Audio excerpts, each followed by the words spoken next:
Hello everyone, my name is Tegan with Solar Performance, and today we're going to be installing our 525 DLX Throttle Controller into a C8 Corvette.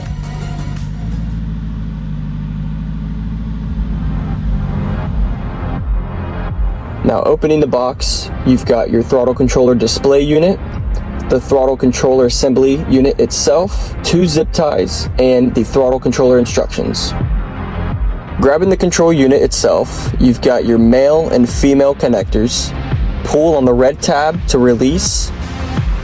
Now to help to make the install easier, we recommend pulling the seat back all the way and pushing the steering wheel all the way up to give you enough space to access the pedal assembly. As you can see, we look at the wires connecting to the pedal assembly itself.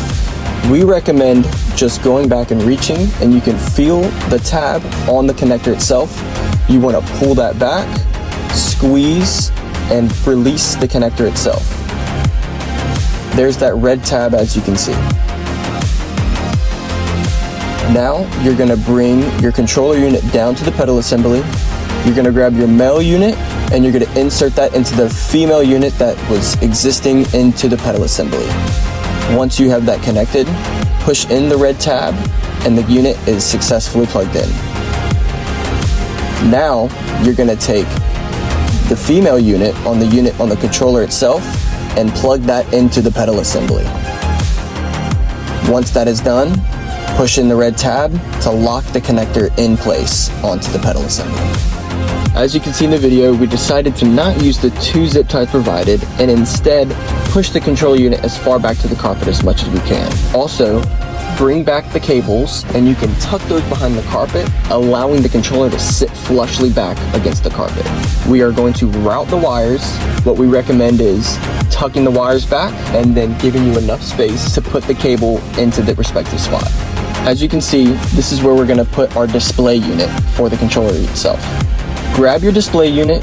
You're going to peel back on the protective layer from the 3M tape on the back of the display unit itself. Make sure you've cleaned the surface for where you're going to mount it. Once you've done that, you can place the unit down, make sure it's level, and give it enough even pressure all around so that the 3M tape sticks successfully. Once that's done, plug in the controller unit, tuck the wires, and you should be all good. Once you've downloaded the app, take your box, and if you look at the barcode and you see the last 4 digits on your box, that is going to be your pairing code for your specific unit. Now, once you've paired your device with the 4-digit code, you can see the device app also allows you to control the unit through the phone itself and not only from the display unit.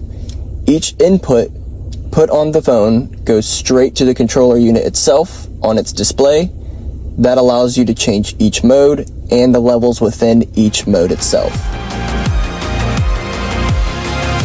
After confirming the inputs on your phone displayed to the actual unit itself, you can go to the 3-bar tabs, and this is where you can access your lock mode and your manual mode. The lock mode allows you to lock the pedal, killing the pedal and not allowing the pedal to be used.